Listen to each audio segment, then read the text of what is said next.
বাংলাদেশের সাবেক প্রধানমন্ত্রী ও বাংলাদেশ জাতীয়তাবাদী দলের চেয়ারপারসন বেগম খালেদা জিয়ার মৃত্যুতে গভীর শোক প্রকাশ করেছে জাতিসংঘ, ইউরোপীয় ইউনিয়ন সহ বিশ্বের প্রভাবশালী বিভিন্ন রাষ্ট্র। আজ সামাজিক যোগাযোগ মাধ্যম ও বিভিন্ন বার্তায় দেশগুলো, দূতাবাস ও মিশনগুলো এই শোক ও সমবেদনা জানান। যুক্তরাষ্ট্র দূতাবাস তাদের শোক বার্তায় জানায়, বেগম জিয়া বাংলাদেশের আধুনিক ইতিহাস গঠনে গুরুত্বপূর্ণ ভূমিকা পালন করেছেন। তার নেতৃত্ব দেশের উন্নয়ন ও অগ্রগতিতে বিশেষ অবদান রেখেছে। একইভাবে ফরাসি দূতাবাস তাদের বার্তায় বলেন, দীর্ঘ রাজনৈতিক জীবনে তিনি জাতীয় গঠনে যে প্রভাব রেখে গেছেন তা স্মরণীয় থাকবে। ভারতের প্রধানমন্ত্রী নরেন্দ্র মোদীও খালেদা জিয়াকে নিয়ে ফেসবুক পোস্ট করেন।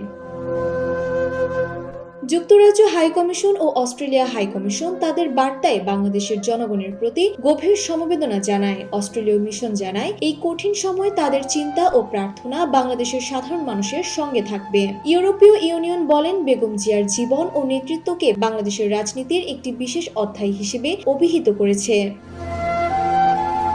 অন্যদিকে জাতিসংঘের ঢাকা অফিস এক বিবৃতিতে সাবেক প্রধানমন্ত্রীর পরিবার ও স্বজনদের প্রতি গভীর সমবেদনা প্রকাশ করেছে।